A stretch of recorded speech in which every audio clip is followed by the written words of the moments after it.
Sir sorry to interrupt you. Balka Suman గారు మనతో పాటు ఫోన్ లైన్ లో సిద్ధంగా ఉన్నారు.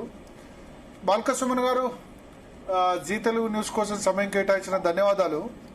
చాలా వైరల్ అవుతున్నాయి, చాలా చోట్ల కేసులు పెట్టారు కాంగ్రెస్ పార్టీ నేతలు మీ కామెంట్స్ మీద. ఎందుకంత ఎక్స్టెంపర్ గా మాట్లాడాల్సి వచ్చింది? ఇప్పుడు నిన్న జరిగింది అది తెలంగాణ భవన్ లో తెలంగాణ బొగ్గుగని కార్మిక సంఘం యొక్క సమావేశము. ఆ సమావేశంలో నేను సింగరేణి కోల్బెల్ట్ ఏరియా నుండి గతంలో పెద్దపల్లి పార్లమెంట్ ఎంపీగా ఉన్నాను, మీకు తెలుసు. తర్వాత ఒకసారి ఎమ్మెల్యే ఉన్నాను చెన్నూరు నుండి ప్రభుత్వ విప్గా. ఇప్పుడు ఆ ప్రాంత ప్రతినిధిగా అక్కడ ఈ కాంగ్రెస్ ప్రభుత్వం వచ్చిన ఈ 3 సంవత్సరాల పాలనలో సింగరేణిలో జరిగిన విధ్వంసం గురించి నేను నిన్న మాట్లాడినటువంటి సందర్భంలో నేను 30 నిమిషాలకు పైగా నేను మాట్లాడితే దాంట్లో 1 నిమిషము నా వీడియోని ఇటు దాటి చేసి దాన్ని ఫ్యాబ్రికేట్ చేసి నేనేదో రెచ్చగొట్టే దూరంతో మాట్లాడినని చెప్పి కాంగ్రెస్ వాళ్ళంతా ఇక రాష్ట్రంలో ఏ సమస్య లేనట్టు, రాష్ట్రంలో ఏ ఇష్యూ లేనట్టు కావాలని చెప్పి వాళ్ళు ప్రజల దృష్టిని మరల్చడానికి దీన్ని ఒక అంశంగా నెత్తికెత్తుకున్నారు, తలకెత్తుకున్నారు. ముఖ్యంగా నేను ఒక మాట చెప్తా ఉన్నా భరత్ గారు, గతంలో మా ప్రభుత్వ హయాంలో 19,000 ఉద్యోగాలు ఇచ్చినాం సింగరేణిలో. మెడికల్ బోర్డు పెట్టి డిపెండెంట్ ఎంప్లాయ్మెంట్ జీవో 76 ద్వారా వేలాది కుటుంబాలకు ఇళ్ల పట్టాలు ఇచ్చినాం సింగరేణి ఖాళీ స్థలాలు ఇల్లు కట్టుకున్నటువంటి వాళ్ళకి. తర్వాత సింగరేణి కార్మికులు ఇల్లు కట్టుకుంటామంటే వడ్డీ లేని రుణం 20 లక్షలు ఇచ్చినాం. లాభాల్లో వాటా గణనీయంగా పెంచి ఇచ్చినాం. దసరా పండుగ అడ్వాన్స్ కానీ, దీపావళి అడ్వాన్స్ కానీ, ఇట్లాంటివన్నీ. ఇట్లా అనేక రకాలైనటువంటి సంక్షేమ కార్యక్రమాలు చేసినాం. సింగరేణిని కొత్త మైన్స్ తీసుకొచ్చి లాభాల బాట పట్టించేటటువంటి ప్రయత్నం మేము చేస్తాం. ఆనాడు సింగరేణి సంస్థలో కార్మికుల సంక్షేమం కానీ, సింగరేణి ప్రాంత అభివృద్ధి కానీ, 9 జిల్లాల్లో విస్తరించినటువంటి సింగరేణి ప్రాంత అభివృద్ధి కానీ బ్రహ్మాండంగా మేము చేసినాం.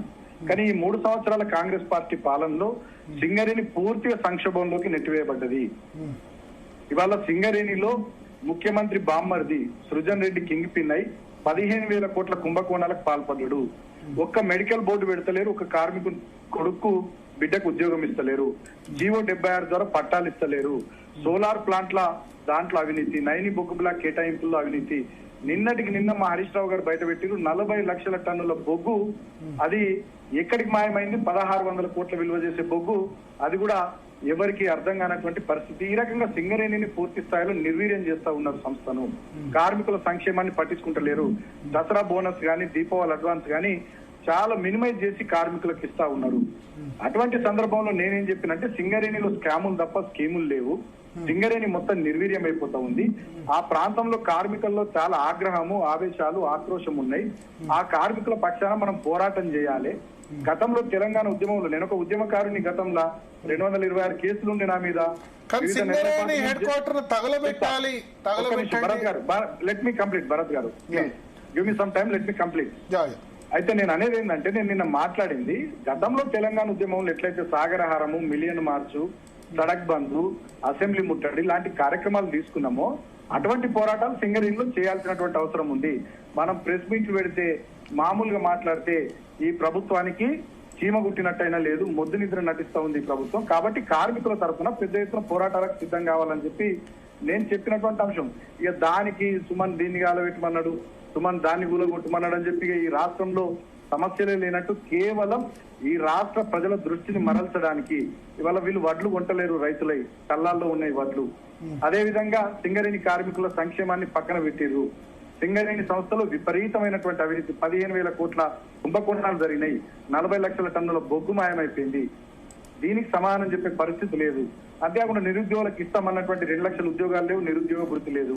వాళ్ళు ఇచ్చిన 6 గ్యారంటీలు, 420 హామీలు, వివిధ డిక్లరేషన్లు, వీటన్నిటిని పక్కన పెట్టిర్రు. వీటి మీద గట్టిగా ప్రశ్నిస్తున్నందుకు, గట్టిగా మాట్లాడుతున్నందుకు నిన్న నా మీద బురద జల్లేటట్టుగా ఒక ఫ్యాబ్రికేటెడ్ వీడియో, ఒక 1 మినిట్ వీడియో పెట్టి ఇక రాష్ట్రంలో ఏ సమస్య లేదు. అంతర్గత సమావేశం కదా, ఎట్లా ఫ్యాబ్రికేటెడ్ వీడియో అవుతుంది? మీరు పంపిస్తేనే కదా. మేము పంపించలేదండి, అదే కదా నేను చెప్తున్నది. అది మా అంతర్గత సమావేశము. అంతర్గత సమావేశంలో నేను ఇంకోటి చెప్తా, నేను ఒక మాట చెప్తా భరత్ గారు వినండి. నేను 30 నిమిషాలకు పైగా మాట్లాడినా నిన్న. 30 నిమిషాలకు పైగా మాట్లాడితే జస్ట్ ఒక 1 మినిట్ వీడియో ఇటు దాటు అటు దిట్టు పెట్టి దాంతో నన్ను నిన్న వాళ్ళ అనుకూల సోషల్ మీడియాలో, ముఖ్యమంత్రి కార్యాలయం ఆదేశాల మేరకు వాళ్ళ అనుకూల మీడియాలో విపరీతంగా వార్తలు వేస్తున్నారు, విపరీతంగా ట్రోల్ చేస్తూ ఉన్నారు. నేను ఒక్క మాట అంటున్నా, నా మీద ఇవాళ రాష్ట్ర వ్యాప్తంగా కేసులు పెట్టిరు, నన్ను అరెస్ట్ చేసేందుకు ఇప్పుడు తెలంగాణ భవన్ కు పోలీసులను కూడా పంపించారు. నేను ఒక మాట అడుగుతున్నా భరత్ గారు, సరే సుమన్ మీద రేవంత్ రెడ్డికి, కాంగ్రెస్ ప్రభుత్వ పెద్దలకు కోపం ఉంటుండొచ్చు, అరెస్టులు చేయండి, కేసులు పెట్టండి. మొన్ననే కేతన్పల్లిలో నన్ను 22 వార్డులో మేము 14 గెలిస్తే అక్కడ మమ్మల్ని చైర్మన్ వైస్ చైర్మన్ కానియకుండా కేసులు పెట్టి నన్ను 16 రోజులు జైల్లో పెట్టిరు. సరే ఇప్పుడు కూడా కేసులు పెట్టి పెడితే జైల్లో పెడతారు కావచ్చు. నేను ఒక మాట అంటున్నా, మొన్న భరత్ గారు please let me complete due respect, please give some time. నేను ఏమంటున్నా, మొన్న అనిరుద్ రెడ్డి గారు జడ్చర్ల ఎమ్మెల్యే, ఆయన ఏమన్నారు, అరవింద ఫార్మాని కాల్ చేస్తా అన్నారు. మక్కాన్ సింగ్ ఠాకూర్ గారు రామగుండం ఎమ్మెల్యే అడ్డంగా నరికేస్తా అని మాట్లాడింది. ఇదే రేవంత్ రెడ్డి గారు పిసిసి అధ్యక్షుడు హోదాలో మల్కాజ్గిరి ఎంపీగా ప్రగతి భవన్ ను నక్సలైట్లు డైనమైట్లు బాంబులు పెట్టి పేల్చేయండి అని మాట్లాడింది. ముఖ్యమంత్రి హోదాలో అసెంబ్లీ వేదికగా ఒక్కొక్కరిని పండబెట్టి తొక్కుతా అని మాట్లాడింది. వివిధ సభలలో కండ్ల గుడ్లు తీసి గోళీలాడతా, కడుపుల పేగులు తీసి మెడలేసుకుంటా, నేను ఉత్తగా రాలేదు తొక్కుకుంటూ వచ్చినా ఎవరిని ఇష్టపెట్టా అని చెప్పి వాళ్ళు మాట్లాడారు. మరి వాళ్ళు మాట్లాడినటువంటి వ్యాఖ్యల మీద రాష్ట్రంలో ఎంతమంది మీద కేసులు అయినాయి, ఎంతమందిని అరెస్ట్ చేసిరు, ఎంతమందిని జైళ్లలో పెట్టిరు. ఇవాళ నిన్న మా అంతర్గత సమావేశంలో నేను 30 నిమిషాలకు పైగా మాట్లాడినా. ఏదో ఒక అంశాన్ని తీసుకొని దాన్ని రాద్ధాంతం చేసి, రాజకీయం చేసి, నానయాగి చేసి, రాష్ట్రంలో రైతుల సమస్యలు లేనట్టు, సింగరేణి కార్మికుల సమస్యలు లేనట్టు, ఇతరత్ర అసలు ఏ అంశాలు లేనట్టు హడావిడిగా నా మీద కేసులు పెట్టి, నేను ఒక మాట అడుగుతున్నా భరత్ గారు, మీరు చెప్పండి, బండి సంజయ్ కొడుకు దుర్మార్గంగా ప్రవర్తిస్తే, ఒక అన్యాయమైనటువంటి అభ్యంతరకరమైనటువంటి ఒక పని చేస్తే ఆయన మీద కేసు పెట్టడానికి ఎన్ని రోజులు పట్టింది? ఆయన అరెస్ట్ చేయడానికి 9 రోజులకు పైగా టైం తీసుకున్నారు. ప్రజాక్షేత్రంలో విపరీతమైనటువంటి వ్యతిరేకత వస్తాయి. బాల్క సుమన్ నిన్న మధ్యాహ్నం మాట్లాడితే ఇవాళ ప్రొద్దున్నే కేసులైనా ఇప్పుడు తెలంగాణ భవన్ పోలీసులను పంపించి అర్జెంట్ బాల్క సుమన్ జైల్లో పెట్టాలి. ఎందుకంటే బాల్క సుమన్ మీద అంత ప్రేమ ఈ రేవంత్ రెడ్డి గారికి? ప్రభుత్వాన్ని ప్రశ్నిస్తున్నందుక, ప్రభుత్వం గురించి మాట్లాడుతున్నందుక? ఇప్పుడు నా మీద పగబట్టడం కాదు కదా, నా మీద కేసులు పెట్టడం కాదు కదా. నేను మాట్లాడిన అంశాల్లో పోరాట స్ఫూర్తిని చూడాలి తప్ప నేను ఏదో రెచ్చగొట్టే దూరంతో మాట్లాడిగా నేను మొత్తం ఇక ఏదో చేసేసిన అనే దూరంతో వాళ్ళు విపరీతంగా నిన్నటి నుంచి నా మీద దాడి చేస్తూ అసలు విషయాలను మరుగున వారేస్తున్నారు. ఇవాళ సింగరేణిలో 40 లక్షల టన్నుల బొగ్గు మాయమైంది, 1600 కోట్లు దాని విలువ. దాని గురించి మాట్లాడమనండి. మెడికల్ బోర్డు పెడతలేరు, దాని గురించి మాట్లాడమనండి. జీవో 76 కింద పట్టాలు ఇస్తలేరు, దాని గురించి మాట్లాడమనండి. ఇటువంటి కార్మికుల సమస్యలు మాట్లాడమని, వీటికి సమాధానాలు చెప్పమని మేము అడిగితే 15,000 కోట్ల కుంభకోణాలు చేసి వాటి సంగతి ఏంటి? 4,000 కోట్ల, ఒక్క నిమిషం భరత్ గారు ఒక్క నిమిషం, 4,000 కోట్ల ఓడీలు ఇవాళ సింగరేణి వీళ్ళ ప్రభుత్వం వచ్చిన తర్వాత పోయింది. 54,000 కోట్ల బకాయిలు ఉన్నాయి సింగరేణి సంస్థకు. అసలు ఇది ఉంటదా పోతుందా అని చెప్పి 9 జిల్లాల్లో కార్మికులు, వాళ్ళ కుటుంబాల, ప్రాంత ప్రజలు తీవ్రమైనటువంటి ఆందోళనతో ఉన్నారు. ఆ కార్మికుల ఆందోళన, ఆగ్రహము, ఆక్రోశము దాన్ని నిన్న మాటల్లో వెల్లడించిన దాన్ని అట్లనే చూడాలి తప్ప ఇక సుమను ఇట్లన్నాడు అట్లన్నాడు, సుమన్ మీద కేసులు పెడదాం, సుమన్ జైల్లో పెడదాం, ఇక రాష్ట్రం లేదు, సమస్య లేనట్టు ఇవాళ బీజేపీ కాంగ్రెస్ మ్యాచ్ ఫిక్సింగ్ చేసుకొని ముఖ్యమంత్రి, బీజేపీ నాయకులందరూ నా మీద దాడి చేసుకుంటూ అసలు అంశాన్ని పక్కకు పంపిస్తున్నారు. నేనేమంటారు, రైతుల వడ్లు కొను దాని గురించి మాట్లాడు రీ, సింగరేణిలో జరుగుతున్న నష్టాల గురించి, మీరు చేస్తున్న కుంభకోణాల గురించి మాట్లాడు, సమాధానాలు చెప్పు రీ. మీరు ఇచ్చిన 6 గ్యారంటీలు, 420 హామీలు, వివిధ డిక్లరేషన్లు, వాటి గురించి మాట్లాడమని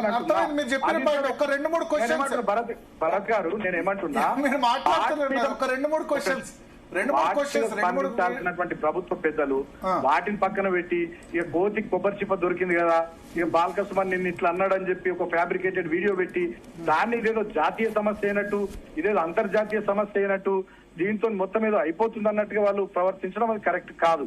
ఓకే, ఇక్కడ 2-3 క్వశ్చన్స్. ఒకటి, సింగరేణి, ఇప్పుడు మీరు సింగరేణి సమస్యలు ఎస్ ఉన్నాయి, చాలా సమస్యలు ఉన్నాయి, దానికి సొల్యూషన్ సింగరేణి కార్యాలయం తగలబెట్టడమే పరిష్కారమా? ఆ మాట అనడం వల్ల ఇబ్బంది అయింది. ఒకటి, ఆ మాట ఎందుకు అనాల్సి వచ్చింది? సింగరేణి కార్యాలయం తగలబెట్టండి అని చెప్పి వాళ్ళ మీటింగ్ లో, అంటే నాకు తెలిసి మీకు తెలంగాణ బొగ్గుగని కార్మిక సంఘం మీటింగే కదా అది? తెలంగాణ బొగ్గుగని కార్మిక సంఘం మీటింగ్ లో నేను మాట్లాడింది ఏంటంటే, తెలంగాణ ఉద్యమంలో ఏ స్థాయిలో తీవ్రంగా పోరాటం చేశామో ఇప్పుడు ఆ స్థాయిలో పోరాటం చేయాల్సినటువంటి అవసరం ఉంది. ఆ సెన్స్ లో నేను మాట్లాడిన తప్ప అదేదో వేరే రకంగా నేను మాట్లాడలేదు. నెంబర్ 1. నెంబర్ 2, అదే మాట మిలిటెంట్ పోరాటం తెలంగాణ ఉద్యమ సమయంలో అంటే బాగుండేది. మీరు తగలబెట్టండి అనేసరికి ఇప్పుడు ఆపర్చునిటీ ఇచ్చినట్టు అయింది కదా, కాంగ్రెస్ పార్టీకి మీరు ఆపర్చునిటీ ఇచ్చినట్టు కదా.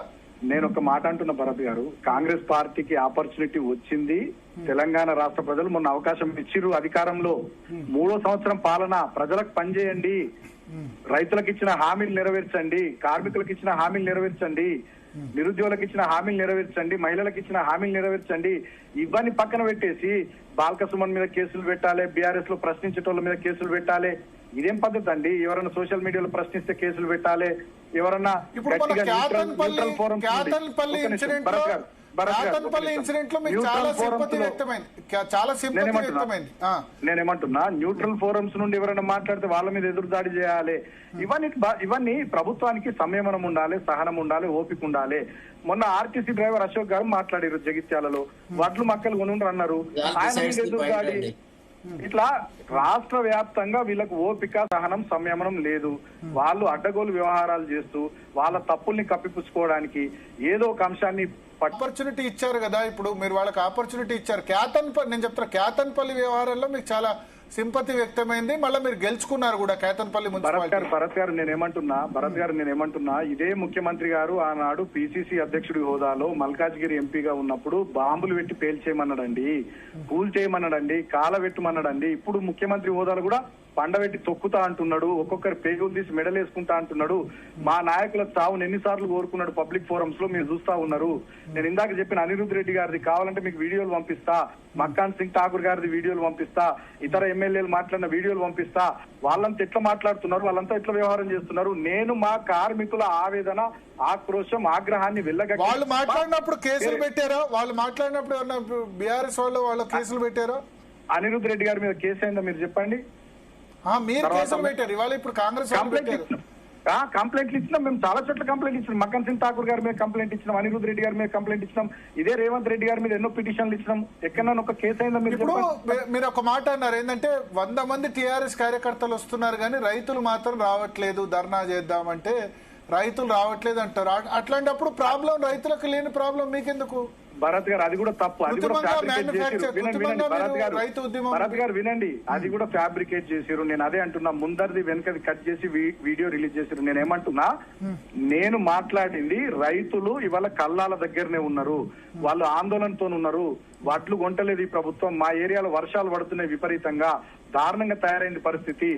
ముగ్గురు నలుగురు రైతులు ఒక్కొక్కరు 2000 3000 వేసుకొని వాళ్ళు లారీలు మాట్లాడుకుని మిల్లర్లతో మాట్లాడుకుని ధాన్యాన్ని పంపించుకునే పరిస్థితి వచ్చింది. రైతులంతా కల్లాల దగ్గర ఉన్నారు. మనం రోడ్లకి ధర్నాలు చేస్తున్నామని నేను మాట్లాడినా తప్ప రైతులు వస్తలేరని నేను మాట్లాడలే. రైతులు భయపడుతున్నారు, ఆందోళన పడుతున్నారు, ఇబ్బంది పడుతూ ఉన్నారు. 4-5 రైతులే వస్తున్నారు, 100 మంది వస్తే ఎట్లా మనం ధర్నా చేయాల్సిందని చెప్పి. నిజంగా రైతుల సమస్య ఉంది కానీ ఎందుకు బయటకు రావట్లేదు? రైతులు వడ్లకు సంబంధించి, మక్కలకు సంబంధించి ప్రతి చోట సమస్య ఉంది, ఐ యాక్సెప్ట్. బట్ వాళ్ళు రానిది 100 మంది వాళ్ళు వస్తే 4 మీరు వస్తారు అన్నప్పుడు నేనేమంటున్నా, కల్లాల దగ్గర ఉంటున్నారు అన్న. నేను దానికన్నా ముందు వీడియో కట్ చేసిరు. వాళ్ళు రైతులు కల్లాల దగ్గరనే ఉంటున్నారు, రాత్రి వాళ్ళు అక్కడనే పడుకుంటున్నారు. మాట్లాడినా తప్ప నేను ఇంకోటి మాట్లాడలేదు. ఇప్పుడు తెలంగాణ భవన్ లో జరిగిన మీటింగ్ కు ఓన్లీ మీ అఫీషియల్ మీడియానే వస్తుంది కదా, మీ అఫీషియల్ మీడియా దానిలోంచి వాళ్ళు ఎట్లా కట్ చేయగలుగుతారు? వాళ్ళు చేసిందే కదా ఇంటర్నల్ మీటింగ్ లో. నేనేమంటున్నా, అది ఎట్లా జరిగింది, ఏం జరిగింది అన్నది పక్కన పెడితే, భరత్ గారు నేను ఒక మాట చెప్తున్నా. My intention is very clear. ఏంటంటే, నేను మా కార్మికుల ఆగ్రహము, ఆక్రోశము, ఆవేదనను ఈ ప్రభుత్వం దృష్టికి తీసుకొని పోవాలి, దానికోసం పెద్ద ఎత్తున పోరాటాలు చేయాలని చెప్పిన తప్ప వేరే ఉద్దేశం. మీరు రేజ్ చేసిన ఇష్యూస్ అన్ని జెన్యునే, కానీ రేజ్ చేసిన విధానం కరెక్ట్ లేదని నేను అంటా. అది రెచ్చగొట్టేలా ఉంది అని ఇప్పుడు ప్రభుత్వం, ఇప్పుడు తెలంగాణ భవన్ ముందున్నారు పోలీసులు, ఏ నిమిషమైనా మిమ్మల్ని అరెస్ట్ చేయొచ్చు అని అంటారు. కేసెస్ చాలా చోట్ల ఫైల్ అయినాయి. ఇది అశాంతి రెచ్చగొట్టే విధంగా. మా సింగరేణి కార్మికుల గురించి మాట్లాడితే, మా సింగరేణి సంస్థ పరిరక్షణ గురించి మాట్లాడితే నా మీద అక్రమంగా కేసులు పెట్టి నన్ను అరెస్ట్ చేసి జైళ్లకు పంపించి పీడీ యాక్టులు పెట్టి రేవంత్ రెడ్డి గారు, ఈ ప్రభుత్వ పెద్దలు పైశాచిక ఆనందం పొందుతా అంటే పొందనియండి. Let the people decide, let the Singareni workers decide. రాష్ట్రంలో ఏం జరుగుతా ఉందో ప్రజలంతా చూస్తూ ఉన్నారు. కానీ నడవని, వాళ్ళ చేతుల అధికారం ఉంది, కేసులు పెడతారు. మా శరత్ గారు అడ్వకేట్ ఉన్నారు, సరే నా తరఫున వాదిస్తారా, నాకు బెయిల్ ఇప్పిస్తారో చూద్దాం. కానీ నేను ఇంకో ఛానల్ కు ఫోన్ ఇవ్వబోతున్నా. భరత్ గారు, మీరు వారిని తీసుకోండి. ఒక్క నిమిషం, శరత్ గారు మిమ్మల్ని ప్రశ్నలు అడుగుతారట. శరత్ గారు చెప్పండి. శరత్ గారు నమస్తే. నమస్తే. నిన్న మాట్లాడిన మాటలకు ఈ రోజు ఇచ్చిన సంజాయిషీకి ఏమైనా వ్యత్యాసం కనబడుతుందా లేదా? పోనీ ఒకవేళ right, they have doctored your video అని అన్నావు కదా, you release the full video, what did you say అనేది అర్థం చేసుకుందాం. నువ్వు అన్కాంటెక్చువల్ గా నిన్ను ప్రొజెక్ట్ చేసినారనేదే కదా నీ వాదన. Your defence is that you been projected in a wrong way. It is doctored, it is manipulated, you are being projected as anti social element అనేదే కదా నీ వాదన. మరి యూ ఇప్పుడు శరత్ అన్న, ఆ వీడియో ఎవరు రిలీజ్ చేసిరో కూడా తెలియదు. శరత్ గారు నేనేమంటున్నా, ఆ వీడియో ఎవరు రిలీజ్ చేసిరో కూడా తెలియదు. శరత్ గారు మిమ్మల్ని ఆర్గ్యూ చేయాలని అడుగుతున్నారు. మీరు ఆర్గ్యూ చేస్తారా, బెయిల్ ఇప్పిస్తారా అని అడుగుతున్నారు ఓపెన్ గా. కాదండి, ఆయన ఏదైనా మంచి పని చేయమనండి sir, definitely I will stand by him అని. ఇట్లా జిఎం కేతన్పల్లి విషయంలో మీరు స్టాండ్ సపోర్ట్ గా చేశారు కదా, ఈ విషయంలో కూడా స్టాండ్ సపోర్ట్ భరత్ గారు నేను ఒకటే విషయం చెప్తాను. నేను ఆ ప్రాంతంలో సింగరేణి సంస్థకు జరుగుతున్న నష్టం గాని, మా కార్మికులకు జరుగుతున్న ఇబ్బందులు గాని, ఆ సందర్భంలో వారి ఆక్రోశాన్ని నేను వెళ్ళగక్కిన తప్ప వేరే దురుద్దేశాలు ఏం లేవండి. సరేనా? ఇక భరత్ గారు, వారు శరత్ గారు ఏం చెప్తారు, మీరు ఏం డిబేట్ కంటిన్యూ చేసుకుంటారు చేసుకోండి. నేను ఇంకొక ఛానల్ కి ఫోన్ ఇచ్చేది ఉంది. Thank you so much Sharath గారు, థ్యాంక్ యూ. భరత్ గారు, థ్యాంక్ యూ.